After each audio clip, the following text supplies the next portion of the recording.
नमस्कार दोस्तों, कैसे हो। उम्मीद करता हूँ कि आप सब लोग स्वस्थ होंगे, मस्त होंगे। मैं भी आपकी कृपा से स्वस्थ हूँ, मस्त हूँ। देखो, पार्क में घूमने आया हूँ। आज आपको अगर हम एक प्रसंग सुनाने जा रहा हूँ। बात उस समय की है जब भगवान जी वनवास गए थे, तो चित्रकूट में विश्राम दिया भगवान ने। चित्रकूट में कुटिया बनाकर विश्राम कर था। भगवान राम ने सोचा क्यों ना आज माता जी का श्रृंगार किया जाए। यह सोचकर उन्होंने कुछ फूल एकत्रित किए।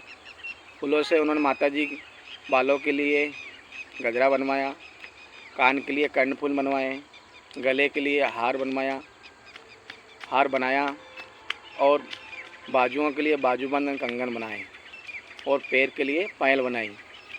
भगवान श्रृंगार कर रहे थे, तो ये सब देखकर देवताओं लोग बड़े प्रफुल्लित और आश्चर्यचकित हो रहे थे और सभी आनंद ले रहे थे इस लीला का।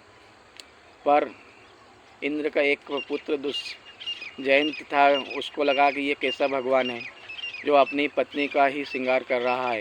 ये भगवान नहीं हो सकता, इसकी परीक्षा लेना चाहिए। वह एक कौवे का रूप धारण कर वहीं वाटिका में एक वृक्ष पर बैठ गया।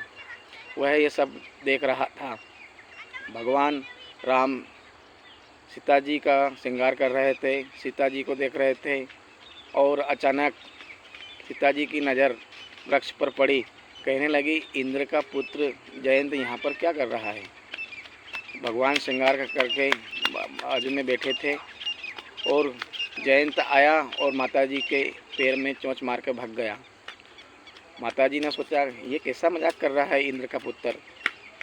माताजी ने सोचा ठीक है, मजाक कर रहा है, अगर मैं प्रभु से कहूँगी तो प्रभु इसके प्राण हल लेंगे। यह सोचकर माताजी ने प्रभु को नहीं कहा, बोले अपना ही बच्चा है। आप लोग जब जानते हो कि माँ तो माँ होती है, सारे पापों या हम कुछ भी काम करो उसको माफ़ कर देती है। पर यह चीज़ प्रभु श्री राम ने देख लिया था। प्रभु राम दूर कुश पर बैठे हुए थे। वहीं पर उन्होंने एक कुश से एक तिनका निकाला, जिससे उन्होंने धनुष बनाया और एक दूसरा तिनका निकाल कर उसमें ब्रह्मास्त्र का मंत्र पढ़कर जयंत के ऊपर छोड़ दिया। जयंत भागा भागा इंद्र के पास गया और बोला, पिताजी बचाइए, पिताजी बचाइए। बोले क्या हुआ है, इतना हाँफ क्यों रहा और क्यों भाग रहा है। बोले पिताजी मेरे पीछे ब्रह्मास्त्र पड़ा है। बोले ब्रह्मास्त्र क्यों पड़ा है। तो उसने सारा वृत्तांत बताया। बोले ऐसा ऐसा हुआ है। तो बोले मैं क्या, तो ब्रह्मांड का कोई भी व्यक्ति तुम्हें नहीं बचाता, चल भाग यहाँ से। ये वहाँ से भागा भागा ब्रह्मा जी के पास गया। ब्रह्मा जी ने को सारा बताया। ब्रह्मा जी ने बोला चल भाग यहाँ से, नहीं तो एक ब्रह्मास्त्र और मैं छोड़ दूँगा।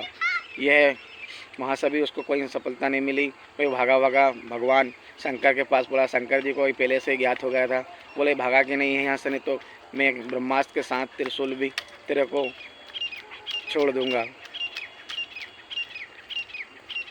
भागा मांग दिया और वहाँ से भागा का नाम जा रहा था कि एक संत की नज़र उस पर पड़ी। संत ने बोला, इंद्र का पुत्र कहाँ भागा जा रहा है, रुक तो सही। नहीं प्रभु, रुकूंगा तो ये ब्रह्मास्त्र मेरा प्राण हर लेगा। बोला नहीं, तेरा प्राण नहीं हरेगा, रुक तो सही। मालूम है वह संत कौन थे? नारद मुनि। नारद मुनि ने कहा कि अगर तेरे को मारना होता तो वो इंद्र के पास ही आपको मार चुके होते। देख तू रुका तो ब्रह्मास्त्र भी रुक गया है। जयंत ने पीछे मुड़कर देखा, वास्तव में ब्रह्मास्त्र रुक गया था। नारद मुनि बोले पालनहारन को मारना होता तो कभी का मार चुके होते। बोले प्रभु अब मैं क्या करूं बताइए। नारद मुनि ने बोला कि सबके पालनहारन के पास जाओ, वो तुम्हें अवश्य क्षमा करेंगे। तब वह भागा भगवान राम के पास पहुंचा। भगवान राम ने बोला अब क्या हुआ, अब क्यों आया है। प्रभु मुझे क्षमा कर दीजिए, मैं उस समय आपको बल देखने आया था और अब आपको क्षमा मांगने आया हूँ। दोस्तों, इस प्रकार इंद्र के पुत्र का घमंड टूटा। और भगवान तो भगवान होते हैं। आपने सुना होगा कि भगवान जिसको उंगली पर पकड़ ले उसका तारनहार तो हो ही सकता है, भी जिसका हाथ पकड़ लेती है उसको डरने की कोई ज़रूरत नहीं रहती। नमस्कार दोस्तों, आपको कहानी अच्छी लगी हो तो वीडियो को लाइक करें, चैनल को सब्सक्राइब करें। जय माता जी, जय हिंद।